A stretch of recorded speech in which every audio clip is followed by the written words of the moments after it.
प्यारे दोस्तों, प्यारे विद्यार्थियों, सुप्रभातम। कैसे हैं आप लोग? आज हम लोग राजस्थान जीके की जो श्रृंखला हमने शुरू की है उसमें हमारा अगला चैप्टर है 1857 की क्रांति। अब 1857 की क्रांति की जब शुरुआत हुई राजस्थान में ही नहीं, अभी तो पूरे देश में, तो उससे पहले के किस प्रकार से स्थितियां बनी उस पर हम लोग थोड़ी सी चर्चा एक बार कर लेंगे। क्योंकि 1857 की जब क्रांति बनी उससे कुछ साल पहले अगर हम लोग जाते हैं तो 1817-18 की बात है। 1817-18 के दौरान लॉर्ड वारेन हेस्टिंग्स जो है वो भारत का गवर्नर जनरल बना। तो भारत में गवर्नर जनरल कौन बने थे? लॉर्ड वारेन हेस्टिंग्स उस समय भारत में गवर्नर जनरल बने थे। और उस समय जो उनका मुख्यालय होता था वो कहां पर होता था? कोलकाता में होता था। ठीक है दोस्तों, तो लॉर्ड जो है वो वारेन हेस्टिंग्स उस समय भारत के गवर्नर जनरल थे 1817-18 में। अब उस समय की परिस्थितियां क्या थी? तो उस समय परिस्थितियां दोस्तों ये थी कि मुगलों का पतन हो रहा था। ठीक है, और मुगलों का जब पतन हो रहा था, लेकिन उस समय एक और शक्ति थी मराठी।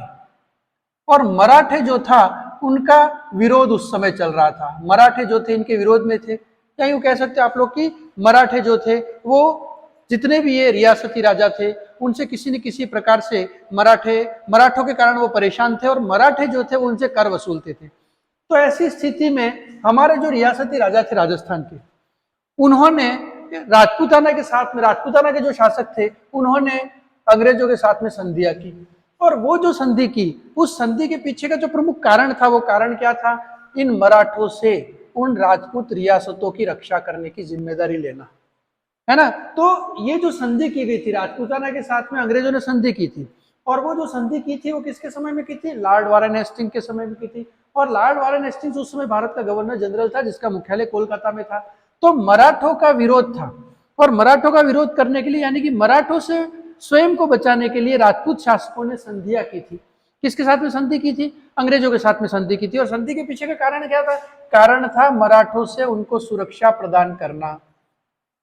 अब ऐसी स्थिति में जो संधि में प्रमुख भूमिका निभाने वाले लोग थे वो कौन कौन से थे? तो उस समय चार्ल्स मेटकॉफ थे दिल्ली के, है ना। तो दिल्ली रेजिडेंसी को से कौन थे? चार्ल्स मेटकॉफ थे। और मालवा रेजिडेंसी से कौन थे? मालवा से थे जॉन मेलकम।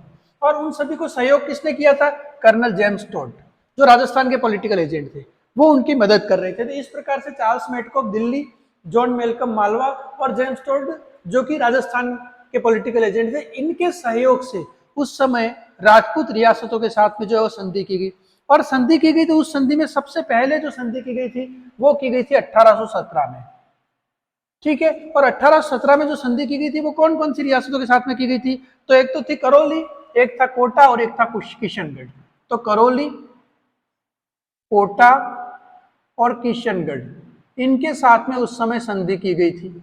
संधि का कारण मैंने आपको बता ही दिया, सुरक्षा चाहते थे ये लोग, और अंग्रेजों ने उनकी सुरक्षा का वादा किया था, और इसके लिए राजपूताना की जो रियासतें थी उनके साथ में संधि की गई। और संधि में तीन लोग मुख्य थे: चार्ल्स मेटकॉफ दिल्ली रेजिडेंसी से, जॉन मेलकम मालवा रेजिडेंसी से, और जेम्स टोड जो कि राजस्थान के पॉलिटिकल एजेंट थे। तो उस समय 1817 में करौली, कोटा और किशनगढ़ के साथ में सबसे पहले संधि की थी अंग्रेजों ने।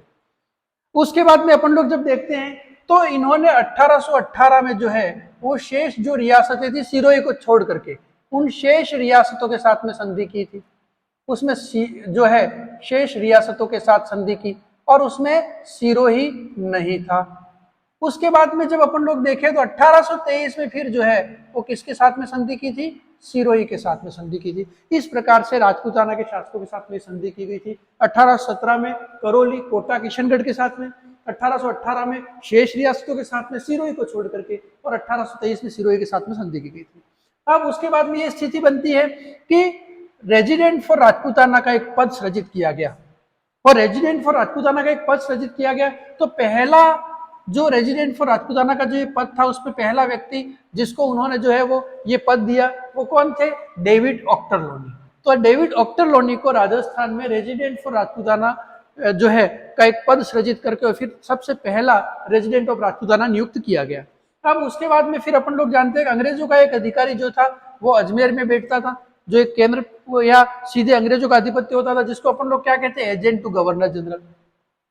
और 1832 में जो है वो पहला एजीजी कौन बना था? मिस्टर लॉकेट, जो कि 1832 में पहला एजीजी बना था।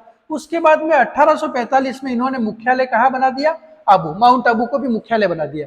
माउंट आबू को मुख्यालय बनाने के पीछे सीधा सा रीजन था कि वो एक कोल्ड क्षेत्र था, ठंडा क्षेत्र था, है ना। और अपन लोग जानते हैं कि अंग्रेजों के लिए सर्वाधिक मुफीद वहां के एनवायरमेंटल कंडीशन थी। तो ऐसी स्थिति में 1864 से इन्होंने ये तय किया था कि अजमेर और माउंट आबू दोनों ही इसके मुख्यालय होंगे, एजीजी के मुख्यालय। 6 महीने तक तो मुख्यालय कौन सा होगा, अजमेर होगा, और अगले 6 महीने तक मुख्यालय कौन सा होगा, आबू होगा। और इसकी शुरुआत कब की गई थी, 1864 में। जबकि 1845 में इसका जो मुख्यालय है वो 1832 में जो मुख्यालय अजमेर था वो मुख्यालय कहाँ स्थानांतरित कर दिया गया, 1845 में माउंट आबू में स्थानांतरित कर दिया गया। उसके बाद में अपन लोग जानते हैं कि तत्कालीन राजस्थान को अंग्रेजों ने अपने उत्तरी पश्चिमी सीमांत प्रांत में रखा था।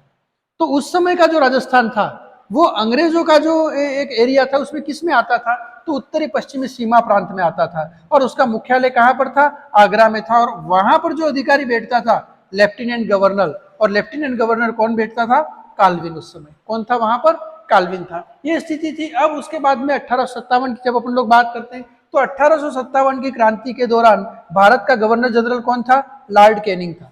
कौन था भारत का गवर्नर जनरल, लॉर्ड कैनिंग था। और 1857 की क्रांति के दौरान राजस्थान में एजीजी कौन था, तो राजस्थान में एजीजी कौन था, पैट्रिक लॉरेंस था। तो इस प्रकार से इस चीज को जो है वो अपन लोग कैसे समझेंगे, इस चीज को अपन लोग ऐसे समझेंगे कि भारत का गवर्नर जनरल उस समय जो था 1817-18 में कौन था, लॉर्ड वारेन हेस्टिंग्स था। ठीक है। अब उसने क्या किया, तो उसने राजपूताना के लिए एक पद सृजित किया, रेजिडेंट फॉर राजपूताना। और उस पद पे कौन सा व्यक्ति था, डेविड ऑक्टरलोनी था। ठीक है। लेकिन जो हमारा राजपूताना है, राजस्थान की जो रियासत है वो तत्कालीन किस प्रांत में आती थी, तो उत्तर पश्चिमी सीमा प्रांत में आती थी। उत्तर पश्चिमी सीमा प्रांत का मुख्यालय क्या था, आगरा था। और वहां पर जो अधिकारी बैठता था उसका नाम क्या था, काल्विन था। उसके बाद राजस्थान में अजमेर मेरवाड़ा जो है वहां पर अंग्रेजों का एक अधिकारी बैठता था जिसको क्या कहते हैं, एजीजी। और 1832 में पहला एजीजी किसको नियुक्त किया गया था, मिस्टर लॉकेट को नियुक्त किया गया था। 1845 में मुख्यालय को अजमेर से बदल करके कहा ले जाया गया, माउंट आबू में ले जाया गया। और 1864 से फिर मुख्यालय अजमेर और माउंट आबू दोनों ही जगहों पर 6 महीने तक एजीजी बैठता था, अंग्रेज अधिकारी बैठता था। और उसके बाद में जब 1857 की बात करते हैं तो उस समय भारत का गवर्नर जनरल लॉर्ड कैनिंग था और उस समय राजस्थान का एजीजी कौन था, पैट्रिक लॉरेंस था। अब हम लोग 1857 की क्रांति में राजस्थान में कौन सी रियासतें थी और उन रियासतों में पॉलिटिकल एजेंट कौन थे, तथा उस समय कौन सी ऐसी सैनिक छावनियां थी जिन्होंने 1857 की क्रांति में भाग लिया था, उसको हम लोग पढ़ेंगे।